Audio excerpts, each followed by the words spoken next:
Today's program is part of a special series brought to you by St. Agnes Medical Center and Every Neighborhood Partnership, with funding provided by ACEs Aware.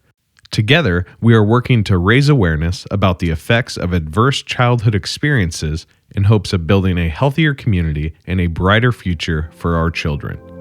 Dr. B explains the importance of acknowledging our stressors of the past in order to thrive in the present. Plus, she shares practical tips for coping through challenging times and building greater resiliency so you and your family can enjoy healthier and more fulfilling life. Hi, you're listening to Delusional Optimism with Dr. B, where we explore human resiliency and learn how people thrive even after adversity. We break down the complexities of the human brain so concepts are simple and relatable. It's fun and empowering to understand how your earliest experiences influence your relationships today. What makes you tick? Dr. B is a speaker, trainer, and consultant who understands emotions and human development from the inside out. Let's dive into today's episode. Here's Dr. B. Hi, everybody. Welcome to Delusional Optimism. I'm Dr. B, and today we have a guest with us from PACES Connection, Gail Kennedy, and as always, our phenomenal co-host, Seth Creekmore. So let's get started.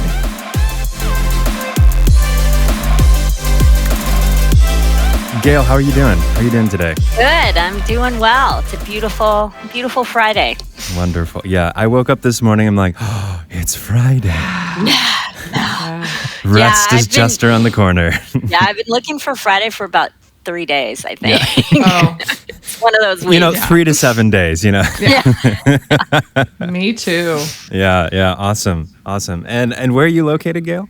I'm in Davis, California. So it's sort of halfway between San Francisco and, well, a little closer to Sacramento, but Northern California. And what are your plans this weekend? How do you intend to rest? I'm taking 3 days to do it. I just decided yesterday I'm taking a 3-day weekend, need to do some self-care for myself. And my garden, it's beautiful, springtime. So I'm going to do some hard work getting the ground ready to plant tomatoes, and my tomatoes are there waiting to get in the ground and start producing for me. Yes. So that's my 3-day weekend plan. Wow. Fun. That's the best. My goodness. I just read that Davis, California is one of the best places in the world to grow tomatoes. Wow. And it's just the whole Central Valley, but really Davis is pretty sweet for it. And no reason for me to have to buy store-bought tomatoes when I can grow them myself. Yeah. Wonderful. All right. So I'm so excited too about this weekend and so ready for it since last Monday. And I did spend last weekend gardening and planted cucumbers and zucchini and laid this this is so funny. I have to say it, and you can cut it, Seth, if you need to, but we laid like a pathway into our garden with heavy pavers. And so, one of the things that I always talk about around trauma is that proprioceptive relationship to, when you ground yourself with carrying something heavy, it settles down your system, your like neurological system. And so, the irony of hauling bricks. And so I tell Lisa, I was talking to Lisa, my wife, and she's like, it's funny. Every outdoor garden project we have includes hauling bricks. And I'm like, maybe that's because my proprioceptive system is like on fire all the time. So anyway, Gail, so there's been first. Why don't you tell us about ACEs Connection and PACES Connection and that relationship? Because I'd love to hear that because I haven't heard it from you directly myself. Let's just start there. Yes. So most people probably know, if you do know ACEs Connection, you know it as ACEs Connection. We just changed our name about 2 months ago, and ACEs Connection is Adverse Childhood Experiences, ACEs Connection. And my boss and good friend, James Stevens, is a journalist and was doing coverage of violence prevention. And recognized that interviewed Dr. Vincent Folletti about the ACE study and was blown away by it. Really wanted to learn more about the ACE study. So she started researching, and she was a journalist and actually an online journalist, and recognized there was really no place to go to find information holistically about the ACE study, not just the epidemiological part of the ACE study, but like, what do you do about it? And so she created two sites. So one's a website for the general public called ACE is Too High. And this was 12, 15 years ago. And then another site that was more of a social media site. So the way we describe ACEs Connection is that it's sort of like the Facebook for the ACEs science movement. And she created ACEs Connection to be that place to bring people together and to share resources and to connect with each other. And she really wasn't exactly sure what ACEs Connection was going to turn into, but she knew that we needed something like that. So she got Dr. Folletti's Rolodex or whatever it was back then, and just got started with about 200 people, and we're over 51,000 people now.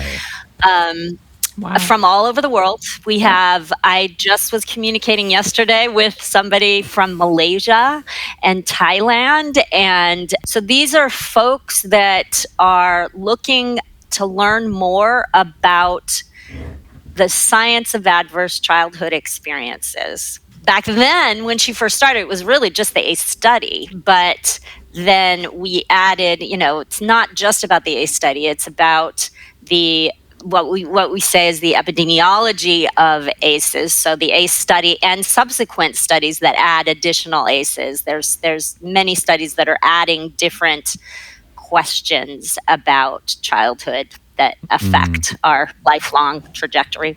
And so that epidemiology, and then the effects on the brain and the body. And Dr. B, I know you know all about that. And then the intergenerational aspects, so the epigenetic aspects. And then we talked about, there are five, and so I'm listing those five. But the fifth one was resilience research.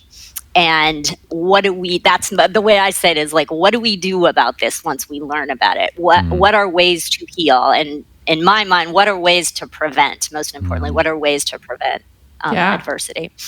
And that research side, or the resilience side, that was the fifth piece. But over the last, few years, we've recognized, no, it isn't one piece of it. It's the integration of it. And so so we changed our name to PACES Connection.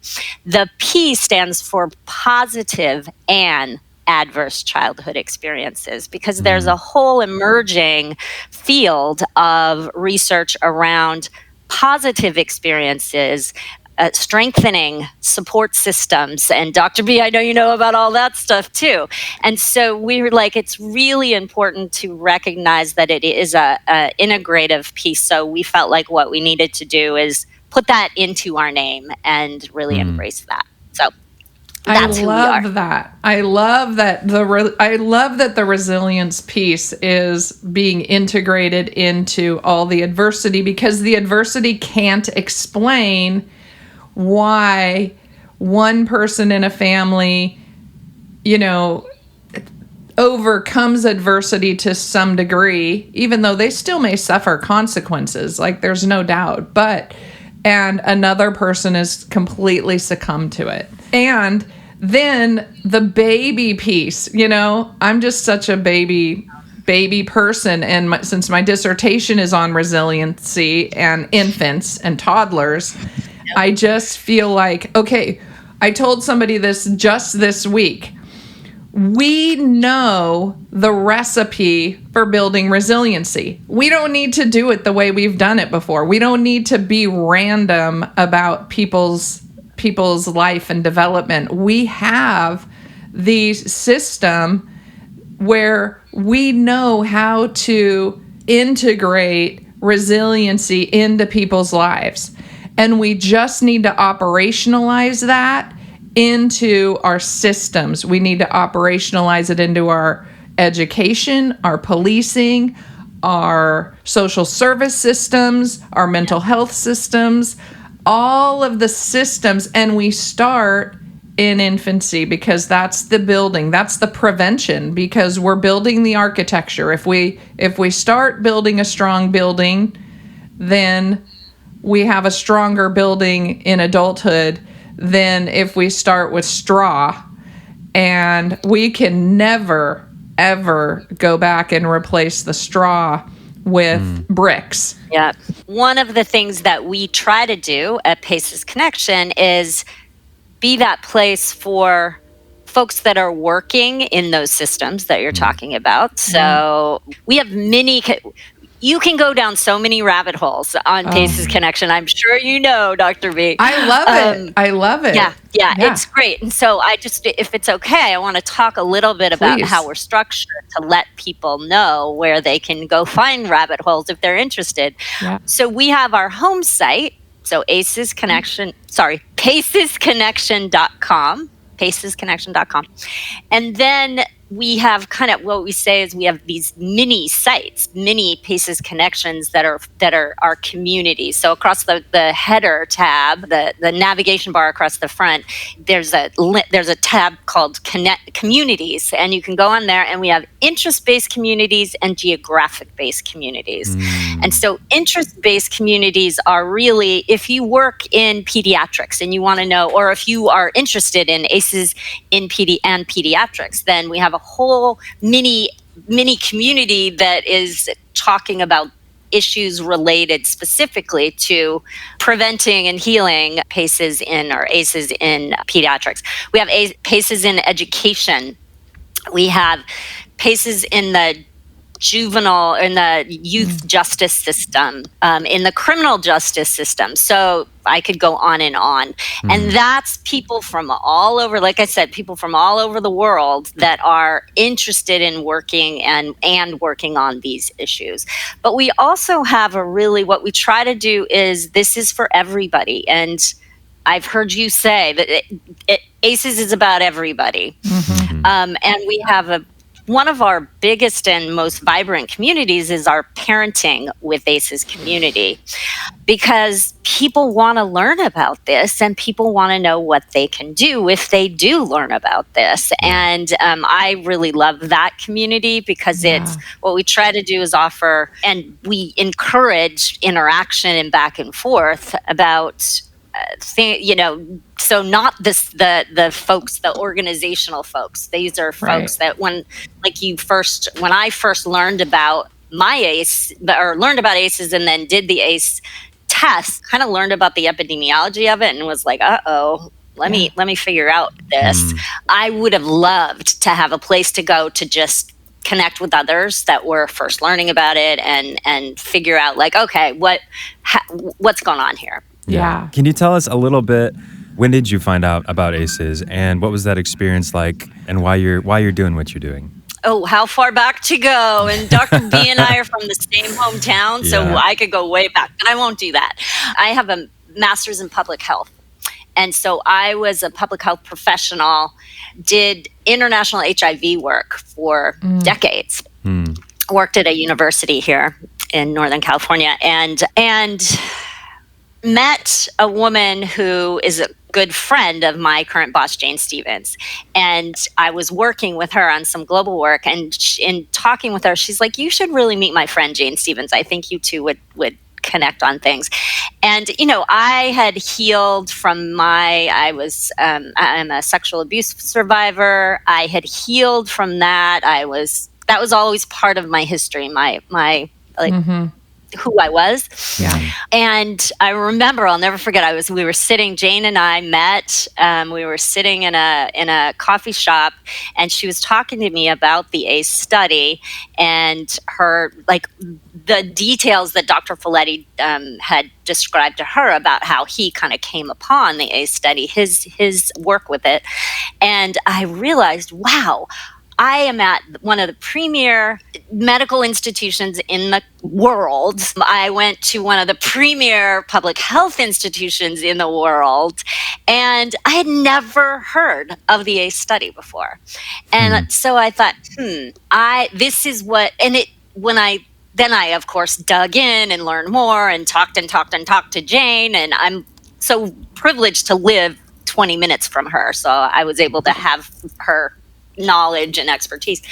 And I realized, no, this is what I want to do. So I changed my career basically to leave the work I had been doing, and because it explained that the ACE study, and most importantly, what do we do about it, explained so much. And now I think with the PACEs, the positive childhood experiences added in, it just explains so much about my life and about so many of the, so much of what I was doing in public health. I did child abuse prevention before I did my master's work. And then I worked in particularly with women and children with HIV for many years. And then I got into more international work.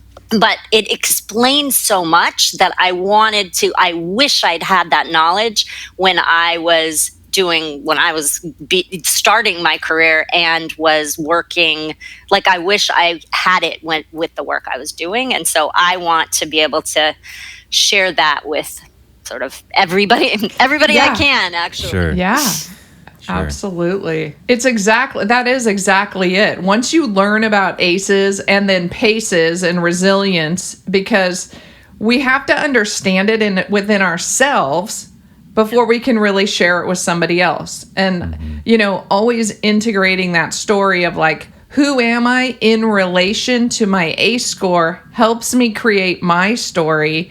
Then my story can drive everything else that goes on around me. But it's very hard to drive the car if you're not in the car. And so when we're in the car with our own ACEs and our own understanding, that healing, the integration of what it means to be a sexual abuse survivor, a physical abuse survivor, having a parent die, or any of the ACEs, and there are many, many more, as we know, that then it ends up being, oh my gosh, it's like a paintbrush. You can just paint everything, because nobody is untouched by ACEs or PACEs, because for one, we all have an experience around ACEs and PACEs, and yet we also don't live in isolation. And people all around us that we love, that we work with, that we're friends with, also share that. So when we make it our foundation, that's when we start to really, I think, transform the universe. And I say universe because I don't think it is just I just change, you do change yourself first, and then your family, and then a piece of your community, and then it grows broader. But PACE's connection has really globally taken on the world. Taken it on. You're changing the world because you're talking to the whole world about this meaningful information that applies to everybody in the world.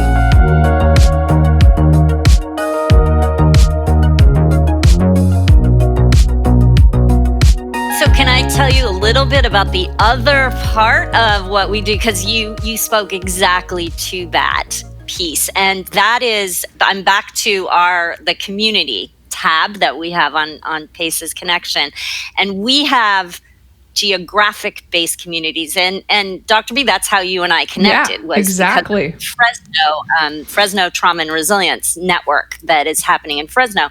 So we support, we're the connectors. We're the place where people can find each other, or the online presence that a group that's been meeting, that's been doing this great work, can share with each other and the rest of the world what they're doing.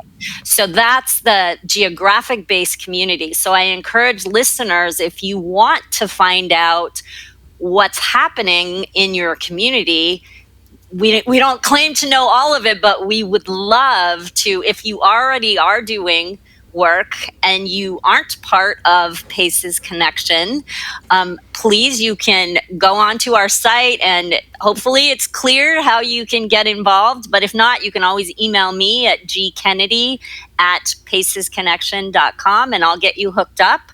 And if you don't have anything that's happening in a community but want to get something started, we can help you with that as well. Just wanted to put that little pitch in That's there. great. That's great. No, please do. Remind me again, how long have you been involved in this? I'm so bad at dates, but I think Jane and I realized that I had met her about 10 years ago. But she's been working on PACE's Connection for 13, 14 years. Got it. Okay.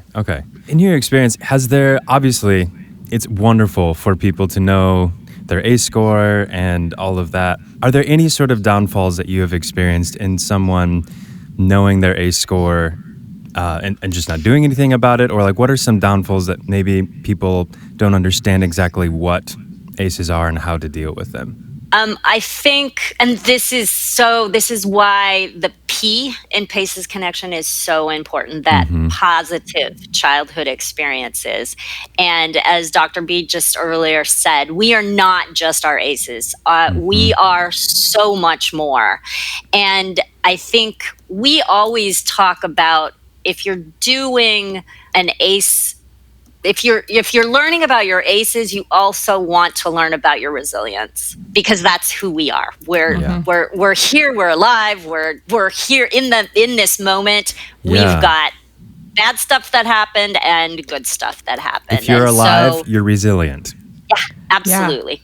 Absolutely. And you can muscle up that resilience. And and we can love other people into resilience. That's the other piece that I always like to say, is that, because I have because I was gifted resilience, it is the gift that can keep on giving in the positive and the negative. We know about intergenerational trauma, but there is that intergenerational resilience that, I can love you into so many things that felt impossible, because I do think that people get completely overwhelmed with their ACE score. And I wanted to ask about that is, when all of a sudden, you learn about ACEs and then you become completely overwhelmed. You think, oh, I don't have any ACEs, I'm fine. And then all of a sudden you go, wait, I have 4, I have 5, I have 9. But wait, I work at a university, or I work at, PG&E, or I work at a company. And how does that work? And then start to wonder, like, that weird middle zone of learning about it and not getting so overwhelmed by it. I would love to hear, like, how do you think about that? And do you have an audience? Do people talk about that, just sort of overwhelmedness of ACEs and getting locked in before they then learn about the P, or the resilience, or the positive side, and that infusion that happens? It's so critical and it's so strong. Well, where I want to go is I'm going to talk about California a little bit, because we have, and I know we have the ACEs Aware initiative that is happening in California. Our first California Surgeon General was appointed by the governor, and just 3 years ago, I guess, 3 years ago. Yeah. And this ACEs is it's fundamental to who she is and what she's doing, Dr. Brooke Harris. And she was very intentional to not do a public awareness campaign to start about ACEs. Like, she wants to yell from the rooftops, and she kind of is and kind of does. Yeah. But she realized that we need to start with providers, and we need to be sure that providers understand this and understand, most importantly, how to help heal from ACEs, and understand that it's, positive childhood experiences and adverse childhood experiences, so that the providers are really equipped Because if we were all yelling from the rooftops about this and then everybody was going to their everywhere saying, and I mean, we're pretty grassroots. Paces Connection is pretty grassroots. So we're equipped with that. We're like, okay, yeah, let's everybody learn about this. Let's go to our ministers and go to our pediatricians and go to our schools, teachers, and say, hey, if you don't know about this, you need to learn about this stuff. But Dr. Bracaris was very intentional that we need to equip these service providers. We need to equip that. She's starting with pediatricians and family practice, so that and you know, the ACE study is so much based on the effects of the ACE study, like physical and emotional effects are related to physical and emotional health. Right. So linking to how do we fix this and how do we heal from this is really that specific area. So I think we're at this juncture, and I do know that I'm thinking Dr. Oprah Winfrey and Dr. Bruce Perry just released a book, 2 days ago? Yeah. About what happened to you, not, what's wrong with you, but it's what happened to you. So plug for them, yes. Yep. And not sure they need a plug, but yeah, okay. Yeah, exactly. But there's some new there will be some new things coming in the very soon that will be more of that. Everybody, let's learn about this. That's amazing.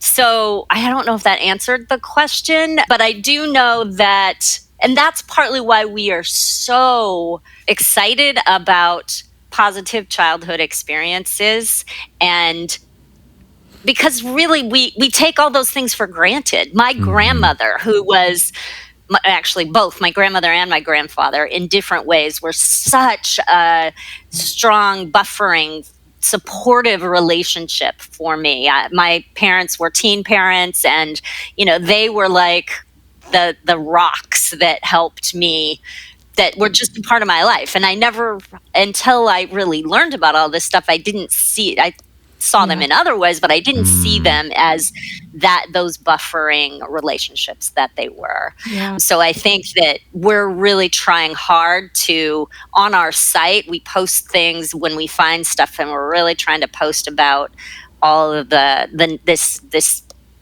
information about positive relationships and all of the ways that buffering factors. Yeah, just hold the baby. Just hold the baby. Yep. Just hold the baby. Yep. That's all I want to always say. Yep. And if you can't hold the baby, I'll hold the baby, because the baby just needs to be held, because the baby's not alone ever. Like, the baby needs somebody. And if we give the baby somebody, it's half the battle.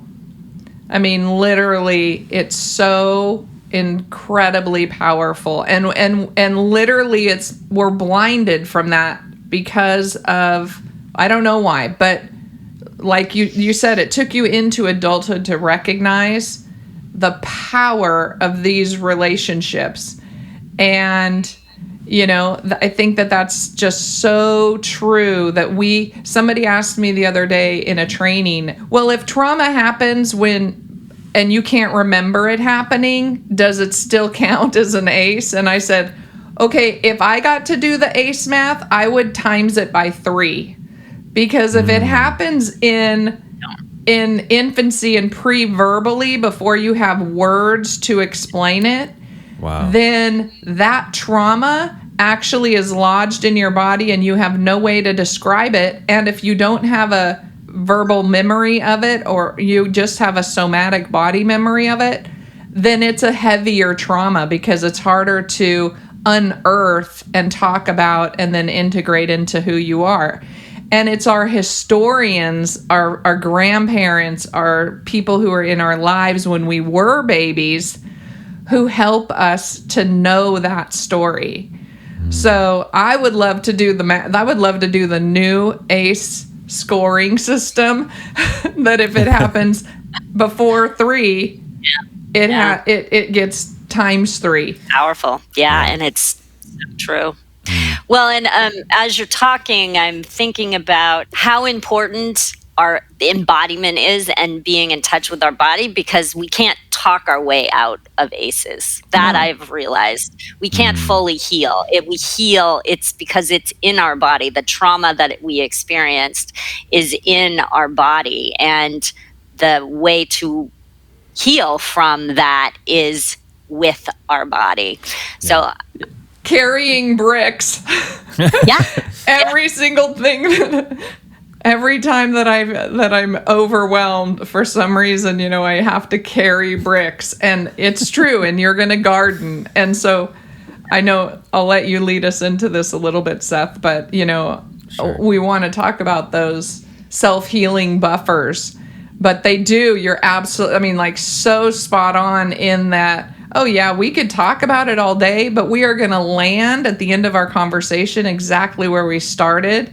But man, when I hauled 30 pavers the other day, it's like, oh yeah, this is my body. This is like I'm grounded again. And then I dug some in the dirt, planted some flowers. Like, it changes you. It literally changes you.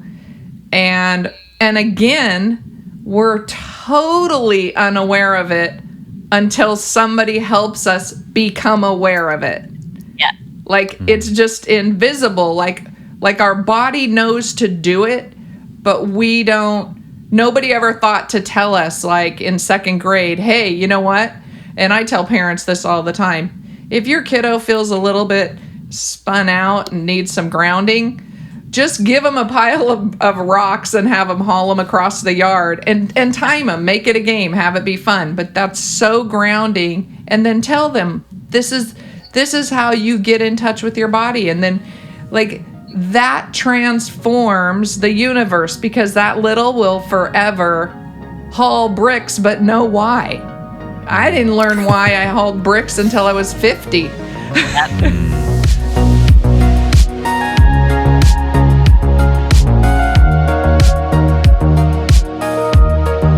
So Gail, I know that a big part of your work is also around stress busters and self-care and modeling that, because those of us who work in trauma, we all know that this is so important. And so you have some information about evidence-based things that actually work.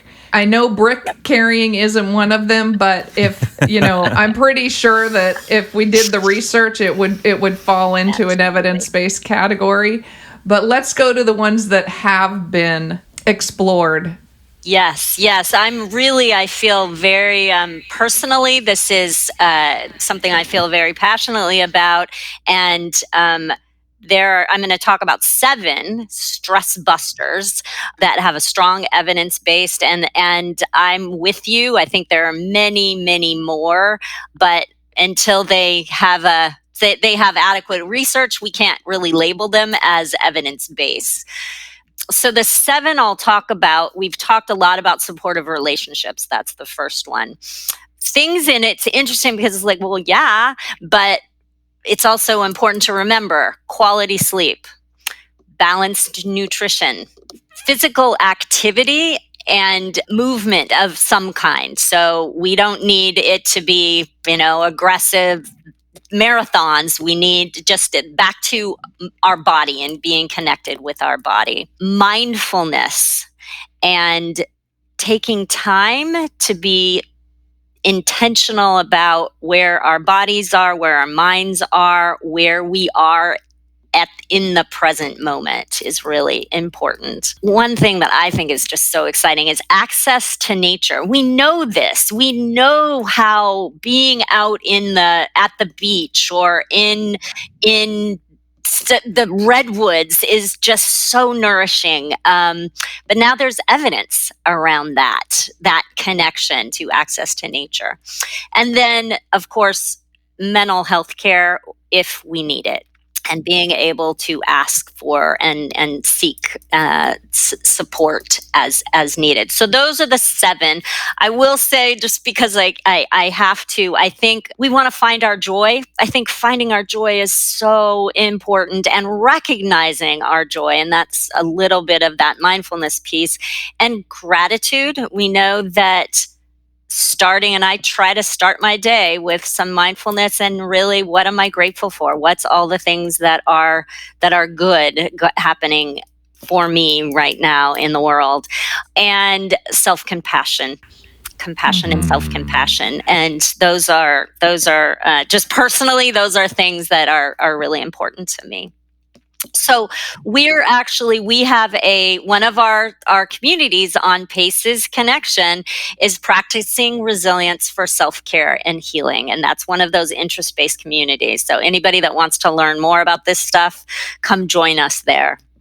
Nice. That's amazing. Nice. Can you give us the website one more time, and as well as how they can get in contact with you? Yes. So it's pacesconnection.com, PACE, and then connection.com. I am Gail Kennedy. My email is gkennedy@pacesconnection.com. Thank you so much for coming on today. It's been a pleasure. Yes, thank you so much, Gail. And the website, the global network. I mean, website is like such an underrated. It's not a website. It's literally a worldwide network. Yep.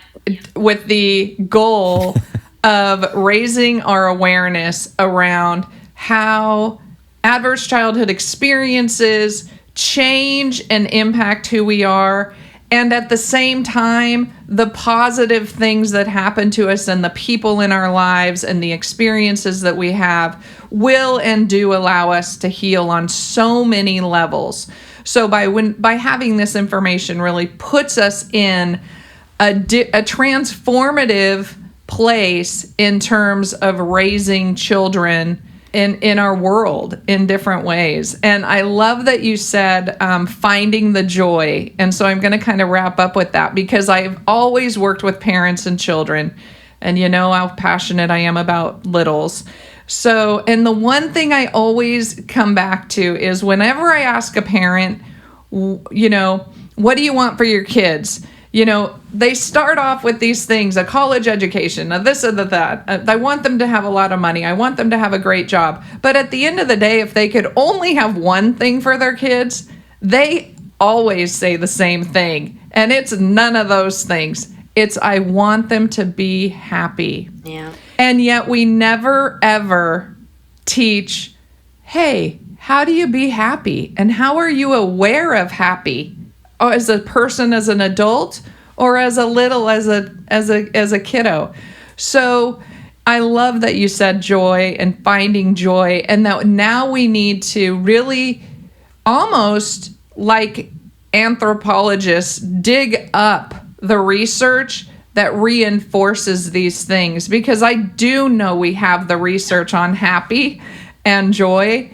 It's just a matter of putting them into the context of PACEs. And so it's so cool that we're shifting gears like this. And I want to thank you so much for being on, and thank you so much for the work that you do in this area.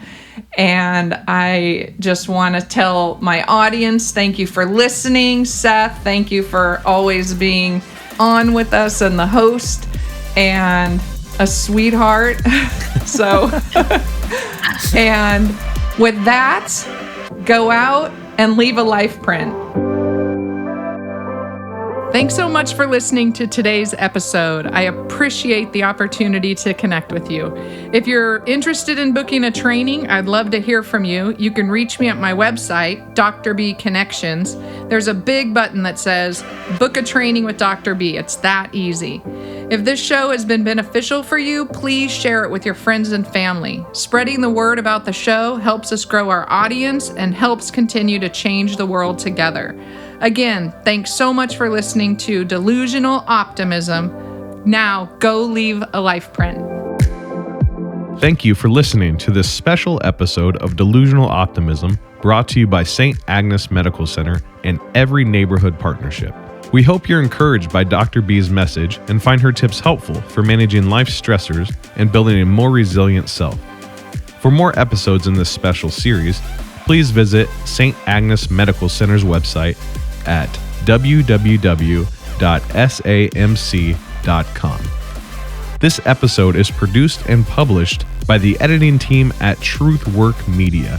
Truthwork Media is a full-fledged podcasting and social media agency located in South Bend, Indiana, with clients all around the world. For more information, visit them at truthworkmedia.com.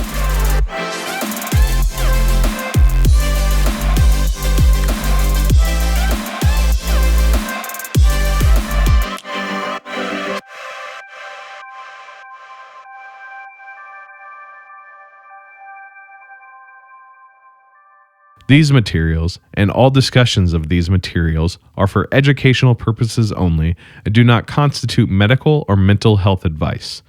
The presenter is not a licensed mental health or medical service provider.